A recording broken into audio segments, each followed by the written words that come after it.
കിനാവിന്റെ തീരത്ത് ഭാഗം 59. പെട്ടെന്ന് സുഗന്ധി സുധിയോടായി ചോദിച്ചു.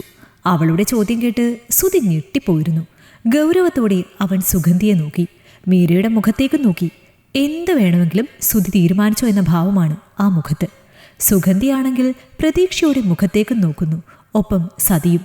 സുഗന്ധി പറഞ്ഞത് തന്നെയാണ് അതിൻ്റെ ശരി. ഒരാവശ്യം വരുമ്പോൾ എടുക്കാനുള്ളതല്ലേ സ്വർണമൊക്കെ. സുഗന്ധിക്ക് നമ്മൾ എന്തു കൊടുത്തതാ? അജയൻ്റെ വീട്ടിൽ ആ സമയത്ത് പെങ്ങളെ കെട്ടിക്കേണ്ട ആവശ്യം വന്നപ്പോൾ അവളുടെ സ്വർണം മുഴുവൻ പണയം വെച്ചില്ലേ? ഇപ്പോൾ സുഗന്ധിക്ക് ഒരാവശ്യം വരുമ്പോൾ നമ്മളും അങ്ങനെ തന്നെ ചെയ്യേണ്ടതല്ലേ? സുഗന്ധിയെ പിന്താങ്ങിക്കൊണ്ട് സതി പറഞ്ഞു. ആ സമയത്ത് സുഗന്ധിയുടെയും മുഖം തിളങ്ങിയിരുന്നു. അത് ശരിയാവില്ല അമ്മേ. പെട്ടെന്നാണ് സുധിയിൽ നിന്നും അങ്ങനെ ഒരു മറുപടി വന്നത്. ആ മറുപടി അവർ ആരും പ്രതീക്ഷിച്ചിരുന്നില്ല എന്ന് ആ മുഖങ്ങളിലെ ഞെട്ടലിൽ നിന്ന് തന്നെ മനസ്സിലാക്കാൻ സാധിച്ചിരുന്നു. ഒന്നാമത് മീരയ്ക്ക് അധികം സ്വർണ്ണമൊന്നുമില്ല. ആകെ 10-12 പവനേ ഉള്ളൂ. കല്യാണം കഴിഞ്ഞിരിക്കുന്ന ഈ സമയത്ത് അയാളുടെ സ്വർണ്ണം എടുത്ത് പണയം വയ്ക്കുക എന്നൊക്കെ പറഞ്ഞാൽ അത് ബുദ്ധിമുട്ടുള്ള കാര്യമാണ്. മാത്രമല്ല ഞാനും അവിടുന്ന് നിർത്തിപ്പോരണമെന്ന് വിചാരിക്കുന്നത്. ഇവിടെ വന്ന് എന്തെങ്കിലും ഒരു ബിസിനസ് ചെയ്യണമെങ്കിൽ എൻ്റെ കയ്യിൽ എന്തെങ്കിലുമൊക്കെ നീക്കിയിരിപ്പ് വേണ്ടേ? ഈ കാലം അത്രയും അന്യനാട്ടിൽ പോയി കഷ്ടപ്പെട്ടിട്ട് സമ്പാദ്യമായിട്ട് എൻ്റെ കയ്യിലൊന്നുമില്ല. ഇത്രയും കാലം ഗൾഫിൽ കിടന്നിട്ടും നിൻ്റെ കയ്യിൽ ഒന്നുമില്ലേ എന്ന് വിനോദ് വരെ എന്നോട് ചോദിച്ചു. ഞാൻ ഇന്ന് വരെ ഒന്നും തന്നെ സമ്പാദിച്ചിട്ടില്ല. പിന്നെ സ്വർണത്തിൻ്റെ കാര്യം, അത് മീരയുടെ അമ്മ ഒരുപാട് കഷ്ടപ്പെട്ട് അവൾക്ക് ഇട്ടുകൊടുത്തതാണ്. അതെൻ്റെ വീട്ടിലെ ആവശ്യത്തിന് വേണ്ടി എടുത്ത് പണയം വെക്കുന്നത് ശരിയായ കാര്യമല്ല. സുധിയുടെ മറുപടിയിൽ സതിയുടെ മുഖം കനത്തിരുന്നു. അതുപോലെ തന്നെ സുഗന്ധിയുടെയും അജയൻ്റെയും മുഖം വിളറി വെളുത്തിരിക്കുകയാണ്. ഇനി അളിയൻ എങ്ങനെ ഫേസ് ചെയ്യുമെന്ന് പോലും അയാൾക്കറിയില്ല. ഇതൊക്കെ എല്ലായിടത്തും പതിവുള്ളതല്ലേ സുധി? മീരയുടെ വീട്ടുകാർക്ക് പ്രത്യേകിച്ച് പിണക്കമൊന്നും തോന്നില്ല. കാരണം ഇത് നാട്ടുനടപ്പുള്ള കാര്യമാണ്. സതി വീണ്ടും സ്നേഹത്തോടെ സുധിയോട് പറഞ്ഞു തുടങ്ങി. മീരയുടെ സ്വർണം വെച്ചിട്ടുള്ള ഒരു കാര്യവും ചിന്തിക്കേണ്ട. മറ്റെന്തെങ്കിലും മാർഗമുണ്ടെങ്കിൽ ഞാൻ നോക്കാം.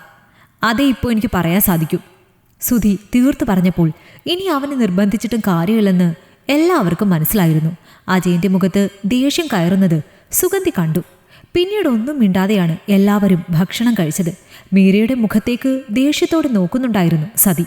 ഒരു കണ്ണാൽ അവളത് വ്യക്തമായി കാണുകയും ചെയ്തു. ഭക്ഷണം എങ്ങനെയൊക്കെയോ കഴിച്ചതിന് ശേഷം പാത്രങ്ങളുമായി അടുക്കളയിലേക്ക് ചെന്നപ്പോൾ സതിയുടെ മുഖത്ത് ആ നീരസം ഉണ്ടായിരുന്നു. എന്നാൽ അവളോടൊന്നും പറഞ്ഞില്ല. ഇനി എന്തെങ്കിലും പറഞ്ഞാൽ അത് സുധിക്ക് ഇഷ്ടമാവില്ലെന്ന് അവർക്ക് ഉറപ്പായിരുന്നു. ഞാൻ പോവാം അമ്മേ. ഇനി ചിലപ്പോൾ ഇങ്ങോട്ട് വിട്ടു എന്ന് വരില്ല. മീര കേൾക്കാനായി അടുക്കളയിലേക്ക് വന്ന് സുഗന്ധി പറഞ്ഞിരുന്നു. എന്ത് ചെയ്യാനാ മോളെ, അമ്മയുടെ കയ്യിൽ വല്ലതും ഉണ്ടായിരുന്നെങ്കിൽ തരാമായിരുന്നു. ഇതിപ്പോൾ വല്ലവരുടെയും സ്വർണത്തിൻ്റെ കാര്യത്തിൽ ഞാൻ എന്തു പറയാനാ? അത്രയും പറഞ്ഞ് സുഗന്ധിയെയും കൂട്ടി സതി മുറിയിലേക്ക് പോയി. അലമാരയിൽ നിന്നും 2000-ന്റെ 3 നോട്ടുകൾ എടുത്ത് അവളുടെ കൈകളിലേക്ക് കൊടുത്തു. പെൻഷൻ കിട്ടിയതിൻ്റെ ബാക്കിയാ. ഇത് നീ കൈവച്ചോ, എന്തെങ്കിലും ആവശ്യമുണ്ടെങ്കിൽ അത് നടത്ത്. ചെറുതായി സുഗന്ധിയുടെ മുഖം ഒന്ന് തെളിഞ്ഞിരുന്നു. ഞങ്ങൾ ഇറങ്ങുന്നേ, ചേട്ടൻ ദേഷ്യപ്പെടുന്നു. അവനോട് പറ, ഞാൻ എങ്ങനെയെങ്കിലും സുധിയോടൊന്നുകൂടി സംസാരിപ്പിച്ച് ശരിയാക്കാമോ എന്ന് നോക്കട്ടെ. അമ്മയുടെ ആ ഒരു ഉറപ്പ് സുഗന്ധിക്ക് വലിയൊരു ആശ്വാസമായിരുന്നു പകർന്നത്. മുറിയിലേക്ക് മീര ചെല്ലുമ്പോൾ സുധി എവിടെയോ പോകാൻ തയ്യാറെടുക്കുകയാണ്. അമ്മ എന്തെങ്കിലും പറഞ്ഞോ? അവളുടെ മുഖത്തെ പ്രസാദക്കുറവ് കണ്ടുകൊണ്ട് അവൻ ചോദിച്ചു. എന്തിനാവശ്യമില്ലാതൊരു വഴക്കുണ്ടാക്കിയത്? ആരും വഴക്കുണ്ടാക്കിയിട്ടില്ലല്ലോ കുട്ടി, കാര്യം പറഞ്ഞതല്ലേ ഉള്ളൂ. അമ്മയ്ക്കും ചേച്ചിക്കും അതുകൊണ്ട് പിണക്കായില്ലേ? പറയേണ്ട കാര്യങ്ങൾ നമ്മൾ പറയേണ്ട സമയത്ത് തന്നെ പറയണം.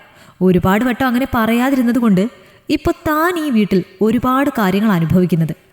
ഓർമ്മ വെച്ചപ്പോൾ മുതൽ ഞാൻ ഈ വീടിന് വേണ്ടി എന്നെക്കൊണ്ട് പറ്റുന്ന രീതിയിൽ ഒരുപാട് കാര്യങ്ങൾ ചെയ്തിട്ടുണ്ട്. ഒന്നിനും ഞാൻ കണക്ക് വെച്ചിട്ടില്ല. അതിനു പകരം എല്ലാവരിൽ നിന്നും ഞാൻ പ്രതീക്ഷിച്ചത് സ്നേഹം മാത്രമാണ്. കല്യാണം കഴിഞ്ഞ് താൻ ഇവിടെ വന്നപ്പോൾ മുതൽ ഞാൻ കാണുന്നുണ്ട് ഓരോ കാര്യങ്ങൾ.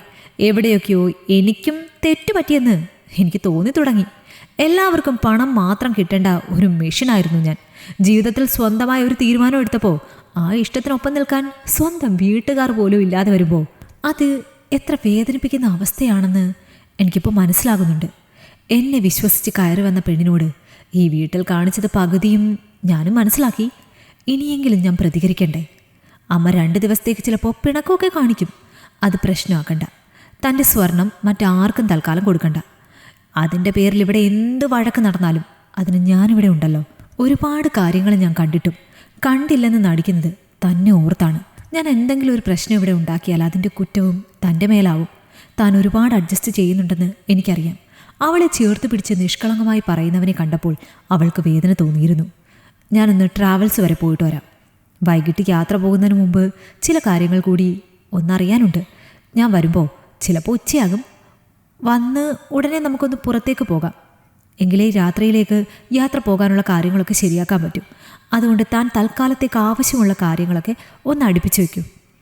അവളുടെ കവിളിൽ തട്ടി അവളെ ചേർത്ത് പിടിച്ച് നെറ്റിയിലൊരു മുത്തവും നൽകി അവൻ മുറിയിൽ നിന്നും പുറത്തേക്ക് പോയപ്പോൾ ഒരു സുരക്ഷിത ബോധം അവൾക്ക് തോന്നിയിരുന്നു. അവൻ പറഞ്ഞതുപോലെ യാത്രയ്ക്ക് ആവശ്യമുള്ള സാധനങ്ങളെല്ലാം അടുക്കി വെച്ചതിനു ശേഷം തിരിച്ചുമ്മറത്തേക്ക് വന്നപ്പോൾ സുഗന്ധി പോയിരുന്നു. രമ്യ എന്ന ലീവ് ആയതുകൊണ്ട് കുഞ്ഞിൻ്റെ കാര്യങ്ങളുമായി നിൽക്കുകയാണ്. ആ വീട്ടിലെ മറ്റൊരു കാര്യങ്ങളും അവളെ ബാധിക്കില്ലെന്ന് മീരയ്ക്ക് തോന്നിയിരുന്നു. ആരോടും വലിയ അടുപ്പമില്ല, ഇഷ്ടവും ഇഷ്ടക്കേടുമില്ല, അടുക്കളയിലേക്ക് പോലും വരാറില്ല. കല്യാണത്തിന് കുറേ സമ്മാനങ്ങളൊക്കെ കിട്ടിയില്ലേ? അതൊക്കെ പൊട്ടിച്ചു നോക്കിയായിരുന്നോ? എന്തോ ചിന്തയിൽ മുഴുകി നിന്നപ്പോഴാണ് സതി വന്ന് ചോദിച്ചത്. ഇല്ലമ്മേ, അതൊക്കെ കബോർഡിൻ്റെ മുകളിലിരിക്കുക. സമ്മാനം തന്നത് കൂടുതലും ഞങ്ങളെ വിളിച്ചവരാണ്. അതൊക്കെ മുറിക്കകത്ത് തന്നെ കെട്ടിപ്പൂട്ടി വെക്കേണ്ട കാര്യമൊന്നുമില്ല. ഇവിടേക്കും കൂടി അവകാശപ്പെട്ടതാ. എല്ലാം ഒന്ന് തുറന്നു നോക്ക്. എന്നിട്ട് എന്തൊക്കെയാ കിട്ടിയതെന്ന് നോക്ക്. ഞാനും കൂടി വരാം. സതി ദേഷ്യത്തോടെ പറഞ്ഞപ്പോൾ അവൾ സമ്മതത്തോടെ ഒപ്പം പോയി. മുറിയിലേക്ക് ചെന്ന് അവൾ മുകളിലിരുന്ന ഓരോ സമ്മാനപ്പൊതികളും കട്ടിലിലേക്ക് വെച്ചു. സതിയും കൂടി ചേർന്നാണ് ഓരോന്നും പൊട്ടിച്ചത്. ചിലതിലൊക്കെ മനോഹരമായ രാധാകൃഷ്ണ വിഗ്രഹങ്ങളും അലങ്കാരം നിറച്ച ക്ലോക്കുകളും ഒക്കെ ഉണ്ടായിരുന്നു. കൂട്ടത്തിൽ നല്ല പല സമ്മാനപ്പൊതികളും സതി സ്വന്തമാക്കി. സ്വന്തം മുറിയിലേക്ക് സുധി വരുന്നതിന് മുൻപേ തന്നെ മാറ്റിയിരുന്നു. അവയിൽ പലതും സുഗന്ധിക്ക് നൽകാനായി അവർ മാറ്റിവെച്ചു. ചില ക്രോക്കറി ഐറ്റംസ് ഉണ്ടായിരുന്നു. അവയിൽ പലതും അടുക്കളയിലേക്കും എടുത്തുവെച്ചു. അവശേഷിച്ച കുറച്ച് ഡ്രസ്സുകളും മറ്റു വസ്തുക്കളുമൊക്കെ ഭദ്രമായി തന്നെ മീര കബോർഡിലേക്ക് തന്നെ വെച്ചു. തിരികെ സുധി വന്ന പുറകെ തന്നെ ഭക്ഷണം കഴിക്കാതെ മീരയുമായി പുറത്തേക്ക് പോയിരുന്നു. സതിക്ക് ഇതൊന്നും തന്നെ സഹിക്കാൻ സാധിക്കുന്നുണ്ടായിരുന്നില്ല. ശ്രീലക്ഷ്മി ആണെങ്കിൽ 2 ദിവസത്തേക്ക് അച്ചമ്മയുടെ വീട്ടിലേക്ക് പോയിരിക്കുകയാണ്. രമ്യയുമായി പണ്ടേ വലിയ അടുപ്പമില്ലാത്തതുകൊണ്ട് ഇക്കാര്യങ്ങളൊന്നും ഒന്ന് പറഞ്ഞ് ദേഷ്യപ്പെടാൻ പോലും ഇല്ലാത്ത അവസ്ഥയായി. സുധി മീരയുമായി പോയത് ഒരു മാളിലേക്കാണ്. അവിടെ നിന്നും യാത്രയ്ക്ക് ആവശ്യമുള്ള കുറച്ച് സാധനങ്ങൾ വാങ്ങി. സുധി തന്നെ നിർബന്ധിപ്പിച്ച് ഒരു ജീൻസും ഷർട്ടും അവൾക്കിടാനായി വാങ്ങിയിരുന്നു. ശീലമില്ലാത്തതുകൊണ്ടും പരിചയക്കുറവ് കൊണ്ടും അത് വേണ്ട എന്ന് അവൾ പലതവണ പറഞ്ഞുവെങ്കിലും അവൻ സമ്മതിച്ചില്ല. തിരികെ പുറത്തുനിന്ന് ഭക്ഷണവും കഴിച്ചിട്ടാണ് അവർ തിരികെ വന്നത്. രാത്രി 10 മണിയോടെ യാത്രയ്ക്കായി പോകണമെന്ന് സുധി പറഞ്ഞപ്പോഴേക്കും വീണ്ടും സതിയുടെ മുഖത്ത് ദേഷ്യം നിറഞ്ഞിരുന്നു. ഈ കഥ നിങ്ങൾക്കിഷ്ടമായെങ്കിൽ ലൈക്ക് ചെയ്യൂ. നിങ്ങളുടെ അഭിപ്രായങ്ങൾ കമന്റായി രേഖപ്പെടുത്തൂ. കൂടുതൽ കഥകൾ കേൾക്കാൻ ഈ ചാനൽ സബ്സ്ക്രൈബ് ചെയ്യൂ.